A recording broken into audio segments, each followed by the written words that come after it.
성막론 제2부 우림과 둠밈에 대해 강의하겠습니다. 제사장의 복장에는 에봇이라고 부르는 겉옷이 있는데 소매 없이 앞치마처럼 걸치는 것이었습니다. 거기에는 중요한 가슴 흉패가 있습니다. 그것을 판결 흉패라고 불렀는데 일종의 주머니입니다.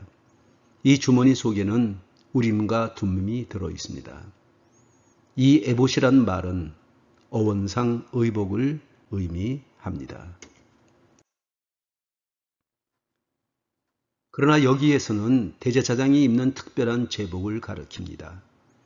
에봇은 히브리어 에폰의 음력으로서 원래 옷이라는 의미를 가지고 있었으나 대제사장이 착용하는 옷으로 고착된 것 같습니다.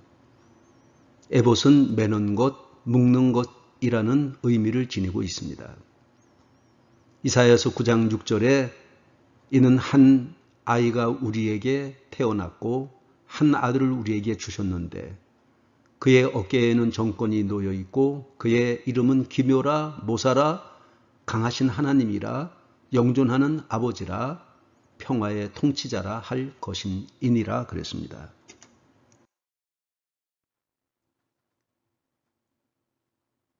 우림은 복수들입니다.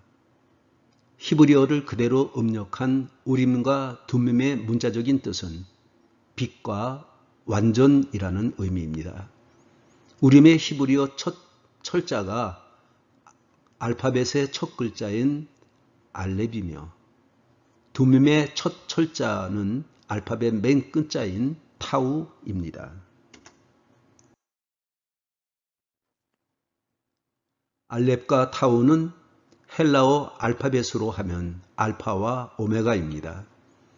하나님이 자신을 처음과 나중이라고 계시한 사실과 관계에 있을 수도 있습니다. 우리로 하여금 빛으로 살라고 하시고 또 온전하라고 하시는 듯 합니다. 그리고 중요한 것이 이 판결 흉패의 밖에 12개의 보석이 있었다는 것입니다.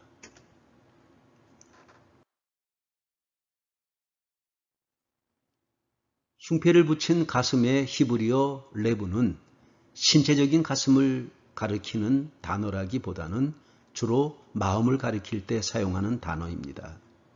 곧 대제사장이 이스라엘 백성을 마음에 새기고 사죄와 구원을 위해 책임을 진다는 것입니다.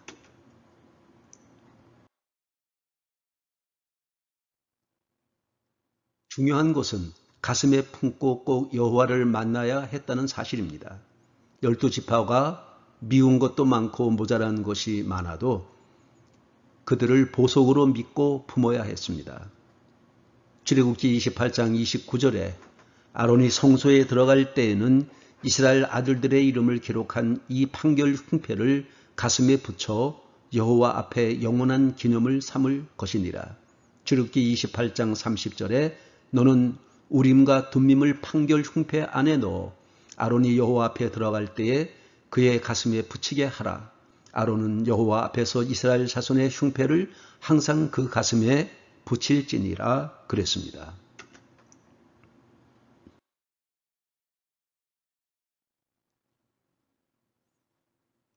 너는 우림과 둠밈을 판결 흉패 안에 넣어 아론으로 여호와 앞에 들어갈 때에 그 가슴 위에 있게 하라. 아론이 여호와 앞에서 이스라엘 자손의 판결을 항상 그 가슴에 둘지니라 그랬습니다. 성경 전체에서 가장 큰 신비는 우림과 둠밈입니다. 신비 중에 신비요 비밀 중에 비밀입니다.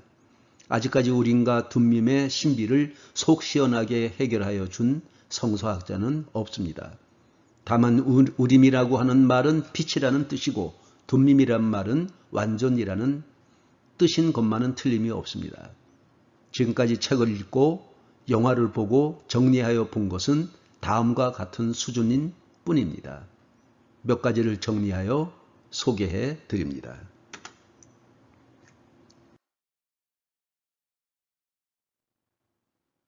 사울왕이 범죄하자 하나님은 사울을 왕으로 삼으신 것을 후회하셨습니다. 그리고 이새의 아들 중에서 왕을 고르라고 선지자 사무엘에게 명령하셨습니다. 그래서 사무엘은 우림과 둠밈을 가지고 하나님의 뜻을 찾기 위하여 이새의 집으로 갔습니다. 이새에게는 8명의 아들이 있었습니다. 다윗을 제외한 7 아들들을 정결케 한 다음에 사무엘 앞으로 나오게 하였습니다. 그러나 우림과 둠밈은 그대로 있었습니다. 사무엘은 이새에게 네 아들이 더 없느냐고 물었습니다.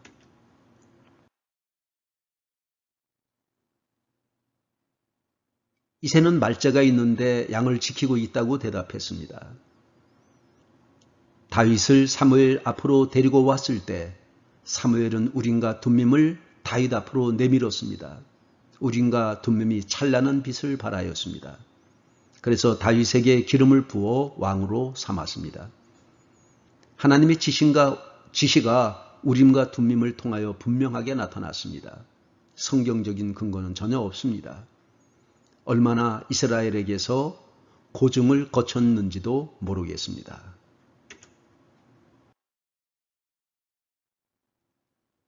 우림과 둠밈은 아주 값진 보석입니다. 우림은 빛이라는 말이고 둠밈은 완전이라는 뜻입니다. 그래서 이 두 보석은 완전한 빛을 내는 보석입니다.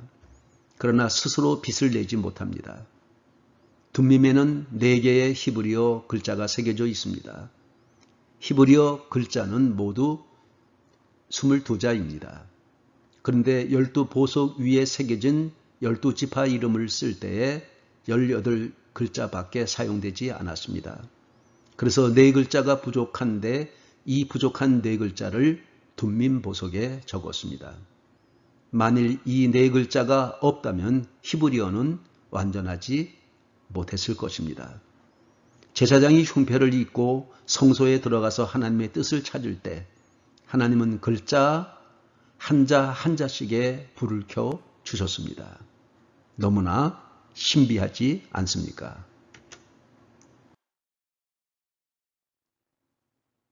사울의 이야기 가운데 우림에 대하여 이런 이야기가 등장합니다. 하나님이 사울을 버렸습니다. 사울은 어떤 모양으로도 하나님의 응답을 받을 수가 없었습니다. 그 이야기를 성경은 이렇게 말하고 있습니다. 사무엘상 28장 6절에서 7절에 사울이 여호와께 묻자 오되 여호와께서 꿈으로도 우림으로도 선지자로도 그에게 대답지 아니하시므로 사울이 그 신하들에게 이르되 나를 위하여 신접한 여인을 찾아라. 내가 그리로 가서 그에게 물으리라. 그 신하들이 그에게 이르되 보소서 엔돌에 신접한 여인이 있나이다 그랬습니다.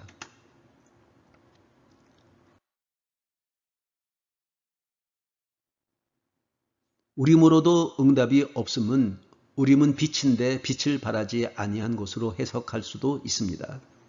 우림과 둠밈이 사울에게는 재구시를 하지 않았습니다. 하나님의 지시가 사울에게는 없었습니다. 그래서 답답한 사울은 신접한 여인을 찾아갔습니다.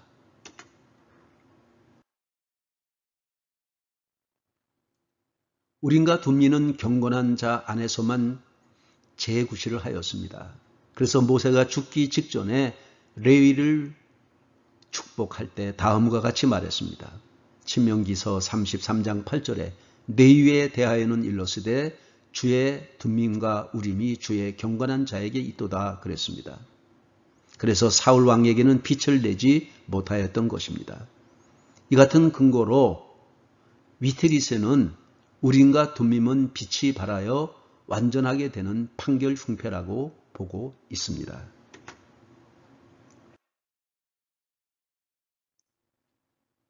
그는 우림과 둠밈에 대하여 한 분야를 썼습니다. 슬레밍은 주장하기를 우림과 둠밈은 흰 돌과 검은 돌이었다고 했습니다. 검은 돌은 부정을 나타내고 흰 돌은 긍정을 나타냈습니다. 요한계시록 2장 17절에 귀 있는 자는 성령이 교회들에게 하시는 말씀을 들을지어다. 이기는 그에게는 내가 감추었던 만나를 주고 또 흰 돌을 줄 터인데 그 돌 위에 새 이름을 기록한 것이 있나니 받는 자 밖에는 그 이름을 알 사람이 없느니라 그랬습니다.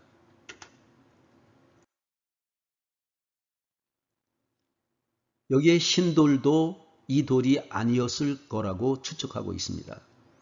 당신은 살인 죄수에게 사형 판결을 내릴 때에는 검은 모자를 쓰고 했다고 합니다. 그리고 다른 죄수들에게 유죄 판결을 내릴 때에는 검은 돌을 주고 무죄 판결을 내릴 때에는 흰 돌을 주었다고 합니다.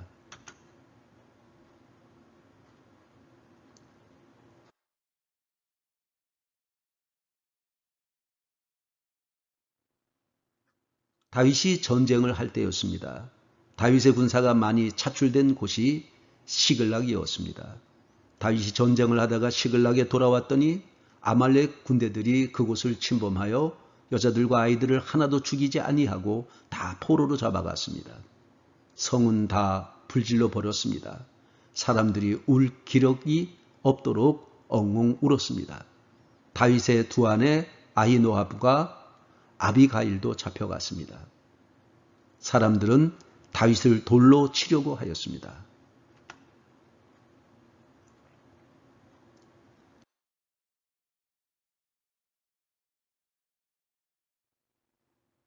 다윗은 아말렉을 쳐들어가야 할지 안 쳐들어가야 할지 도무지 판단할 수가 없었습니다. 사무엘상 30장 7절에서 8절에 다윗이 아히멜렉의 아들 제사장 아비아달에게 이르되 청컨대 에봇을 내게로 가져오라. 아비아달이 에봇을 다윗에게로 가져오매 다윗이 여호와께 묻자와 가로되 내가 이 군대를 쫓아가면 미치겠나이까? 여호와께서 대답하시되 쫓아가라. 뇌가 반드시 미치고 정령도로 찾으리라 그랬습니다. 응답을 받은 다윗은 600명의 군사를 이끌고 아말렉을 따라 가야 할지를 물을 때 에봇에서 두 돌 중에 하나를 꺼내는데 흰 돌이 나왔을 것이라는 것입니다. 이것이 하나님의 판결이요, 하나님의 지시요, 하나님의 뜻이라는 것입니다.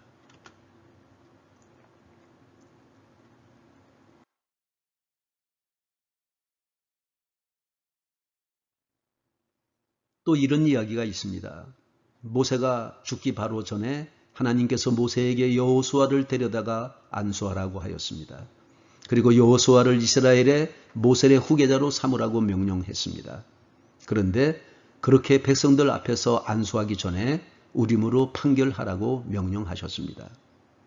민수기 27장 21절에 그는 제사장 에르아살 앞에 설 것이요 에르아살은 그를 위하여 우림의 판결법으로 여호와 앞에 물을 것이며 그와 온 이스라엘 자손 곧 온 회중은 에르아살의 말을 쫓아 나가며 들어올 것이니라 그랬습니다.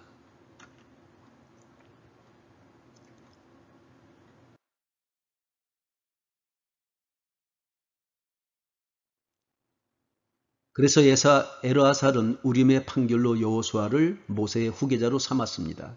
흰 돌이 뽑혔을 것이라는 의미입니다. 실제로 그러한지는 알 수가 없습니다. 그러나 슬레밍은 이렇게 말하고 있습니다. 실제로 이 세 가지 이론은 그 나름대로 다 일리가 있습니다. 그러나 전제하듯이 우림과 둠밈은 성경에서 최고의 신비에 속하고 있습니다. 어느 것이 성경에 합당한지는 각자 영감을 받을 수밖에 없습니다. 결론 내기가 힘들기 때문입니다. 그래서 요셉 파커 박사의 견해를 소개하고자 합니다. 그는 우림과 둠밈을 현대적으로 해석했습니다. 실제로 우림과 둠밈이 무엇인가 하는 것은 어느 누구도 알아내지 못했습니다. 그러나 우림과 둠밈이 무엇인가에 대하여는 의심의 여지가 없습니다. 우리는 항상 빛과 완벽함 속에 있어서 우리의 생활 주변 이곳저곳에서 하나님의 목적이 무엇인가를 알 수 있습니다. 우리의 우림과 둠밈은 구약 성경과 신약 성경입니다. 이것들을 마음에 새겨두라. 그리고 매우 놀랍고도 다양한 표현과 교리와 찬송과 영감과 모든 교육이 들어있는 신구약 성경에 정통해야 합니다. 그러면 여러분에게는 하나님께 이르는 고든 길을 잃어버리고 헤매는 일은 결코 없을 것입니다.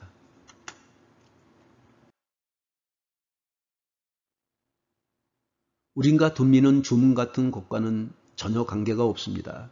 엔돌에 신접한 여인이나 마법사 또는 마술쟁이를 찾아가지 않으며 금지된 장소에서 질문하지도 않습니다. 왜냐하면 구약성경과 신약성경에 우리의 전생애가 그려져 있기 때문입니다.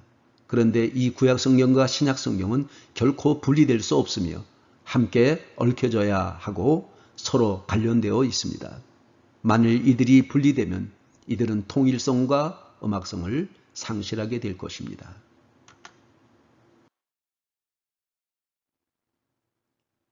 사무엘상 16장 11절에 다윗 대왕 영화 비디오에서 이새의 7 아들을 성결케 하고 이새의 8번째 아들인 다윗을 볼 때 우림과 둠밈을 앞으로 내밀었습니다. 사무엘상 28장 6절에서 7절에 사울 왕은 꿈으로도 우림으로도 선지자로도 안 되어 엔돌에 신접한 여인을 데리고 오라고 했습니다. 타락한 사울의 모습을 봅니다. 신명기 33장 8절에 주의 우림과 둠밈이 주의 경건한 자에게 있도다. 판결의 생활을 날마다 해야 됩니다. 사무엘상 30장 7절에서 8절에 아히멜렉의 아들 제사장 아비아달에게 에봇을 가져오라고 했습니다. 아비멜렉이 쳐들어와 다윗의 자녀들과 부인들을 사로잡아 갔을 때 우림과 둠밈을 사용했습니다.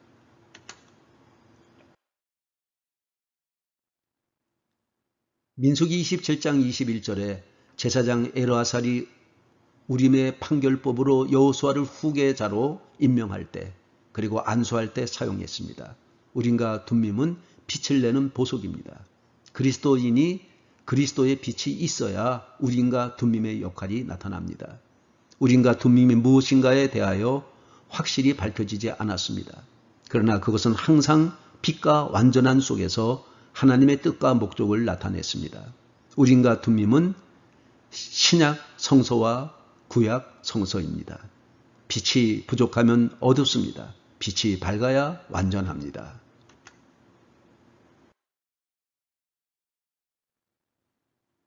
경건은 그리스도인의 생활입니다. 경외는 하나님께 대한 우리의 태도입니다. 경건의 비밀은 예수 그리스도입니다. 경건의 삶은 선한 사마리아인의 경건한 삶 속에서 나타납니다. 제사장도 레위인도 경건하지 못하여 피해갔습니다. 경건해야 주를 만납니다. 홍수가 와도 안전합니다. 반드시 심판을 면합니다. 구약에는 제사장의 흉패 속, 즉 제사장의 가슴 속에 우림과 둠밈을 두어서 신비한 비밀을 하나님께 물어보았으나 신약에는 우림과 둠밈은 성도의 마음속인 경건한 생활 속에서 나타난다고 했습니다. 우림과 둠밈은 이스라엘 백성이 어떤 일에 하나님의 뜻을 알고자 할 때 흉패 안에 있는 그것을 뽑아 가부를 결정하는 일종의 제비뽑기의 도구라 할 수 있습니다. 제사장들이 기도하다가 하나님의 뜻을 물을 때 주머니 속에서 우림이 나오게 되면 하나님께서 S로, 둠밈이 나오게 되면 노로 대답하시는 것으로 알기 위해 사용한 것입니다. 얼른 생각하면 제비뽑기를 한 것이 그 결과가 우연이나 요행으로 생각될 수 있습니다. 그러나 이 일에는 하나님이 친히 주권적으로 섭리하십니다. 신명기 33장 8절에 여호와 앞에 물을 것이며 주의 둠밈과 우림이 주의 경건한 자에게 있도다 그랬습니다.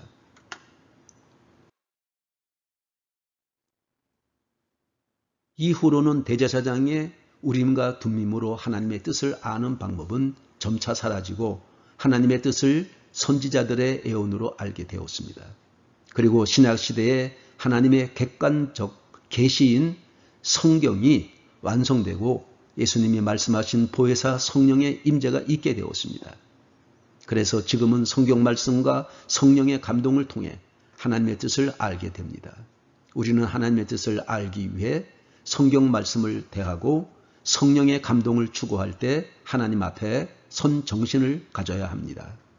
자신의 목적과 계획과 의지와 다를지라도 성경 말씀과 성령의 조명을 하나님의 판결로 받아들이고 순종해야 됩니다. 하나님 앞에서 우림과 둠밈의 판결을 받아야 하는 것과 같이 꼭 그렇게 해야 됩니다.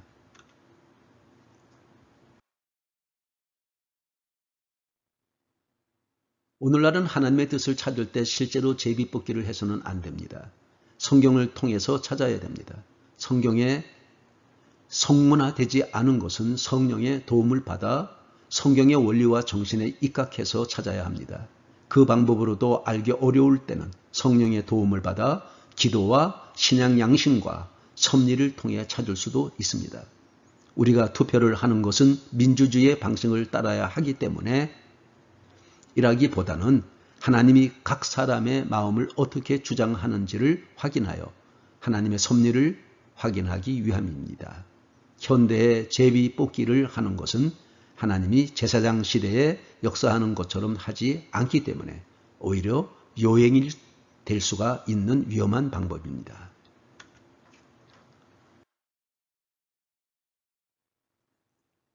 골로새서 3장 14절에 이 모든 것 위에 사랑을 덧입으라. 사랑은 완전하게 하는 띠니라 그랬습니다. 이렇게 진리, 화평, 사랑의 띠에 묶어서 에봇에서 떨어지지 않게 해야 합니다. 하나님은 우리를 결코 떨어뜨리지 않으십니다. 마찬가지로 우리 역시 하나님의 말씀을 떨어뜨려서는 안 됩니다. 아론이 성소에 들어갈 때에는 자기 가슴에 놓인 판결의 흥패에 이스라엘 자손의 이름을 지니고 들어가서 주 앞에서 항상 기념으로 삼을지니라 그랬습니다. 주님은 이스라엘 자손의 이름을 보십니다. 대제사장이 지성소에 혼자 들어가는 것 같지만 사실은 온 이스라엘 백성들과 함께 들어가는 것입니다. 우리 구주 예수 그리스도께서 하늘로 올라가실 때 믿는 자들 역시 그리스도와 함께 앉혔다는 사실을 알아야 합니다.